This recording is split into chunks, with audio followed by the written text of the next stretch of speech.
नमस्कार, मैं हिमांशु तिवारी आपका आपके चैनल गाइडेंस पॉइंट में स्वागत करता हूँ। आज का हमारा जो टॉपिक रहेगा वो रहेगा राज्यों से अलग राज्य एवं गठन। यानी वे राज्य जो पहले उन राज्य में शामिल थे लेकिन आज अलग हो चुके हैं और अलग कब हुए थे, उनका गठन वर्ष क्या है, आज सारा कुछ हम इस वीडियो में देखेंगे। तो समय को बर्बाद न करते हुए आज के सेशन की ओर चलते हैं। आज का टॉपिक है भारत के राज्य एवं केंद्र शासित प्रदेश। अन्य राज्यों से विभाजित राज्य। देखते हैं अन्य राज्यों से विभाजित कौन कौन से राज्य हैं और इनका गठन कब हुआ था।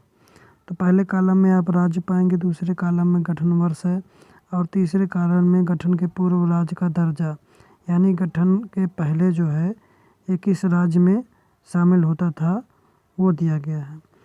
पहला है आंध्र प्रदेश। आंध्र प्रदेश 1953 में इसकी गठन हुई थी और ये 1953 के पहले मद्रास राज्य का हिस्सा था।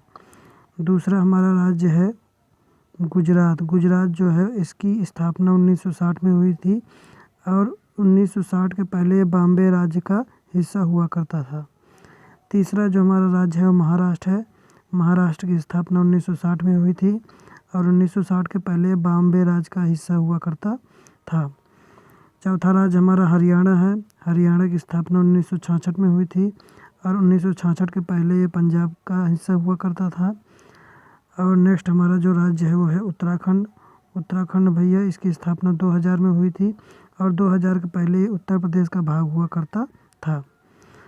2000 के बाद ये उत्तर प्रदेश से अलग हो गया। नेक्स्ट हमारा जो राज्य है वो है भैया छत्तीसगढ़। छत्तीसगढ़ की स्थापना 2000 में हुई थी।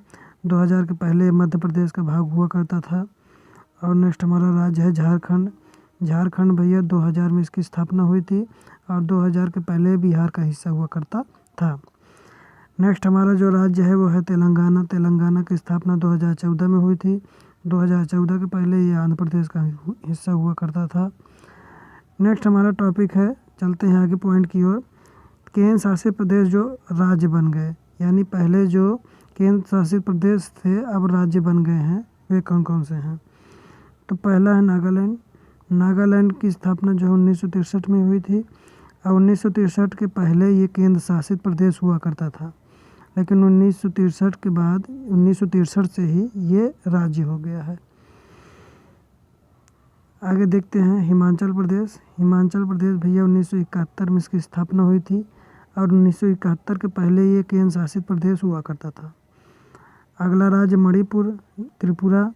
ये राज्य जो हैं ये 1972 में इनकी स्थापना हुई और 1972 के पहले ये केंद्र शासित प्रदेश थे। मेघालय। मेघालय इसकी भी स्थापना 1972 में हुई थी और 1972 के पहले ये असम राज्य के भीतरी स्वायत्त राज्य हुआ करते थे।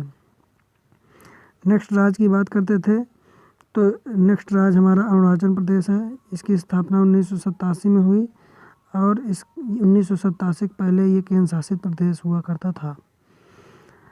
अगला राज्य हमारा गोवा है। गोवा की स्थापना 1987 में हुई और 1987 के पहले ये केंद्र शासित प्रदेश हुआ करता था। अन्य राज्य की बात करते हैं तो पहला जैसे केरल है। ये केरल की स्थापना 1956 में हुई थी और 1956 के पहले ये त्रावणकोर और कोचीन का राज्य हुआ करता था।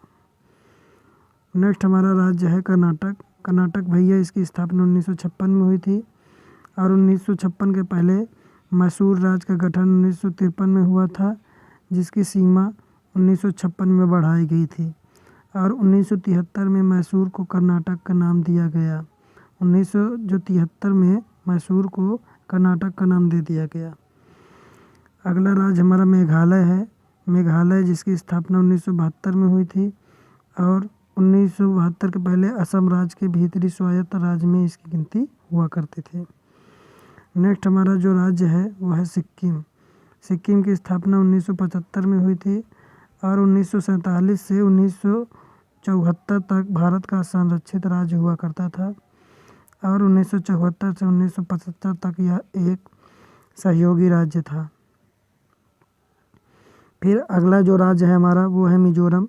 मिजोरम की स्थापना 1987 को हुई और 1972 तक असम का ज़िला और 1972 तक असम का ज़िला था और 1972 से 1987 तक एक केंद्र शासित प्रदेश भी था। आगे चलते हैं और देखते हैं नोट। कुछ हमारे यहाँ पर महत्वपूर्ण नोट हैं, देखते हैं। जैसे गोवा, पुडुचेरी, दादरा एवं नगर हवेली और सिक्किम स्वतंत्रता के समय भारत का हिस्सा नहीं थे। गोवा, पुडुचेरी, दादरा एवं नगर हवेली ये और सिक्किम ये स्वतंत्रता के समय भारत का हिस्सा नहीं थे।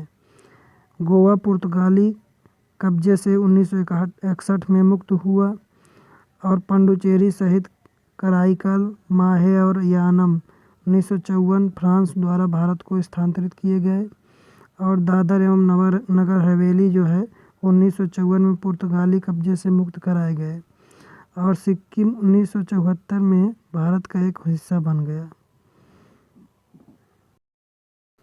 तो आज की क्लास आपको कैसी लगी है कमेंट में ज़रूर बताइएगा और आगे की जानकारी प्राप्त करने के लिए चैनल को सब्सक्राइब अवश्य कर लीजिएगा। धन्यवाद।